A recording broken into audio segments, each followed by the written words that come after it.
ऐका ना, तर आज मी ही 2 अंडी उकडायला ठेवलेली आहेत. तर चला ह्याच्यात पाणी घालतो.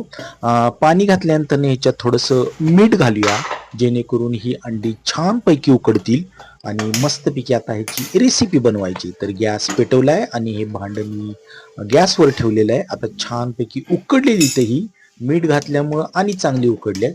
तर चला आता आपण ह्याची सालं काढून टाकूया, अंड्याची टरफलं. तर ही 2 अंड्याची मी आता मस्तपैकी रेसिपी करणार आहे. ती जरा सिक्रेट आहे. कोणती रेसिपी करणार मी तुम्हाला सांगणारच आहे.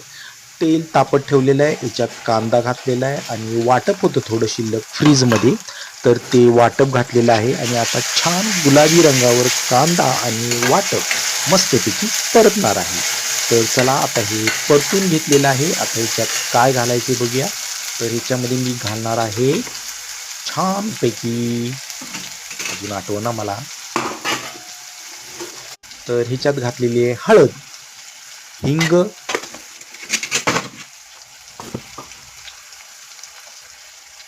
तिखट, 2 चमचे तिखट, मीठ. आता हे चांगलं तेलामध्ये मसाला सगळा वाटप चांगलं मऊपर्यंत शिजूया. आणि ह्याच्यात आता चिरून अंडी घालायची, म्हणजे जराशे चिरायचं. चिरलं की काय होतं, त्याच्यामध्ये सगळा रस अर्क आहे तो उतरतो. आणि आता छानपैकी अंडाकरी केलेली आहे ही 2 अंड्याची अंडाकरी. याच्यावर कोथिंबीर भुरभुरली आहे, भुरभुर. किती मस्त झाली आणि किती छान कलर आलेला आहे बघा. 2 अंड्याची अंडाकरी. आता आम्ही ताटाला लावलेला आहे भात. भात आणि अंडाकरी खायची आपल्याला. तर चला प्लेटमध्ये अंडाकरी घेऊया आपण. तर बघा किती मी मस्त केलेली आहे अंडाकरी.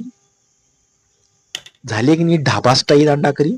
तर तुम्हाला ही रेसिपी कशी वाटली मला कमेंटमध्ये सांगा. काय मस्त कट आलेला आहे, वाव. तर चला आता मी पोटभर जेवणार आहे.